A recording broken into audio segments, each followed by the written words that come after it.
Hi, mystery writers. Welcome to Write a Killer Mystery, where we talk about making a good mystery great. I'm Zara, Altair, mystery author and creator of Write a Killer Mystery, the course for mystery writers. All right, today I want to talk about the tools your mystery protagonist uses and how they impact your reader. First, I want to thank my patrons on Patreon for their support of this video series and my writing. So if you would like to support Write a Killer Mystery, there's a link in the description below for Patreon. I'd love to see you there. We have some special goodies inside just for you. Okay, so the tools. You want to give your mystery sleuth the right tools. I had to share this story with you long ago in my high school Latin class. Soon after we got past Britannia Insula Est, we read the labors of Hercules. And what struck me at that time when I was very young was whatever task was set before Hercules, when he arrived on the scene, he always had the right tool on hand. All right, he didn't travel by car, he was on foot, and he carried all this stuff with him. But whatever he needed, he had it, right? How did he do that? How did he carry all that stuff with him? It just bugged me when I was a kid. Or someone gave him the tool, someone there on the scene. But anyway, he always ended up with the right tool, and always had what he needed. Excuse me, I've got allergies, just a little sniffy today. So as mystery writers, we want our mystery protagonist, Sleuth, to accomplish their task, finding the killer, but without those Herculean instaprops. And because we want those tools to be realistic. It's not realistic in a mythological story like Hercules to just happen to have whatever it is you need right there with you. So we want our characters to feel realistic and not bopping around in that mythological realm on foot, carrying yards of rope, a ladder, a shovel, while traveling miles at the same time. So you need to give your sleuth tools that aren't so cumbersome. They have to be realistic and they have to fit your character's personality. And that's a real key. The tools reflect your sleuth's personality. So a modern day sleuth can travel by train, car, vehicle. So much of their travel isn't going to be on foot like Hercules.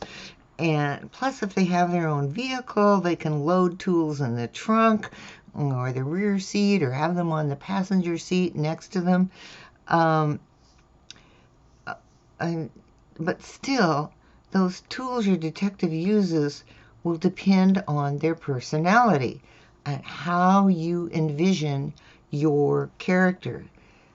So just like the original TV series character MacGyver, who always had the duct tape and knew what to do with it and used all these ingenious ways to do it, to use the duct tape, your detective will rely on a tool that fits their personality. So a seamstress, cozy protagonist, for example, may have a tape measure around her neck or rolled up in her pocket. Or a clever teenage sleuth may have a trusty canine companion who, with lassie-like understanding, knows what to do in a tough spot. So the the tools that are with your character are really going to depend on who they are and their personality. For instance, if your sleuth is a law enforcement detective, they're going to have a lot of equipment. I know this isn't portrayed on TV and the movies so much, but trust me, they have lots of stuff.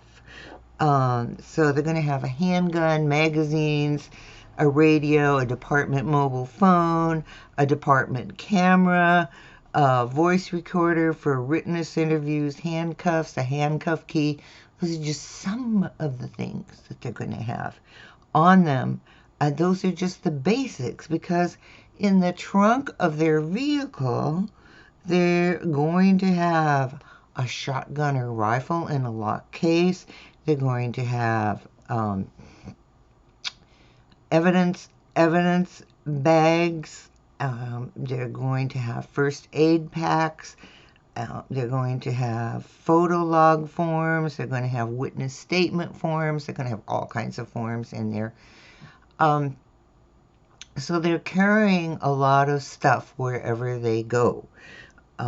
So depending on their department's budget, they may also have a tablet computer to connect with the law enforcement system. And it's up to you as the author, as the creator of this character, your detective sleuth. It's up to your imagination to determine the objects that are important to your sleuth's job of discovering who the villain is. All right. So you want to think about the thing, whatever the object is, your sleuth, and their personality, and how those both connect with the reader. So, what object your sleuth uses regularly, the thing that epitomizes how they work, needs to match your sleuth's personality and the way they work to solve the crime. And these are all details that you work out in your character background. And so the objects that your sleuth has are also part of that overall character background that you create to pull items at will as you're writing your story. Okay, so your subgenre is going to guide your choices in creating your sleuth's personality, and the objects the sleuth uses will fit into the larger picture of the way you present your sleuth in the novel. Things are tools, all right? So in order for your sleuth to work well with the things you give them, you're the creator, you're the author. In order for the sleuth to work well with the things you give them, your sleuth must know how to use those tools. And that means you do too, of course. So you're writing fiction, but you need the story elements to feel real for your reader. And you include tools that match your big picture of the sleuth. So in the same way that you create personality aspects of your sleuth, and their internal makeup and their likes and dislikes and their physical characteristics and their personality quirks, the tools form part of that realistic and relatable whole that the reader gets of your sleuth and how they work.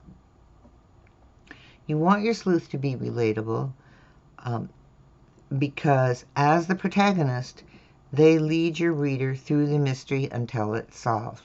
I've said this before, I'll say it again. Readers come for the plot and they stay for the character. All right. So for your reader to relate to your sleuth, every aspect of their character must feel real, and that includes your sleuth's tools. Otherwise, they'll be wondering, as I did long ago about Hercules, how they just happen to have the right tool at the moment of truth to resolve a conflict. And you don't want your reader wondering. You want those tools to fit seamlessly into the story and fit as an integral part of how your detective works. Because otherwise you're going to have your reader wondering about the fictional truth of your story. They're like, wait a minute, I don't understand why this thing, the object the sleuth is using, works for this character. So you don't want that to happen. So you want it to fit the tool to your hero or heroine. Our work as a mystery writer is to create a genre story that puts the reader into the story from the beginning and keeps them reading until that murder is solved. All right, so every craft skill we as authors can muster helps the reader get and stay involved in our story. So we can plot from the beginning to the end, but unless our protagonist connects with the reader, they'll lose interest. The tools that you give your sleuth protagonist need to match their skill set and their personality.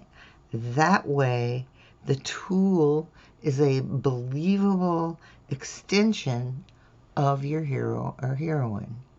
So that's why it's important to include the tools in your character background that you develop. They really are an extension of your character.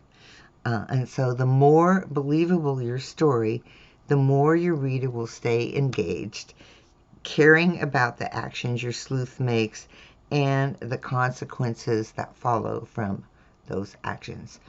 All right, this was just a little kind of side note today about the tools that your sleuth uses, because they really are part of your sleuth's overall makeup, as it were. So you want to think strategically about the tools you use. You don't want too many. MacGyver seemed to work really well with duct tape, So one tool that identifiable to that character is much better than a whole array of tools. So I'm just had a thought about that. So I listed all those things that law enforcement detective is going to have with them. And in that case, you may want to focus on the one tool of that whole array of things that they have that really displays your character's strengths. Okay, I hope that helps. Tools are fun. Tools are fun for us as writers, and they're great as extensions of your sleuth personality. So thank you. If you like this, please subscribe. And don't forget to hit that little notification bell so you know when the next episode of Write a Killer Mystery is out. And I'd like to encourage you to discover Audible. Audible is a sponsor for this series, Write a Killer Mystery. And it's a great way to listen to stories with great narrators and extend your experience, your quote reading experience of mysteries. All right, thank you. Keep writing, and I'll see you next time.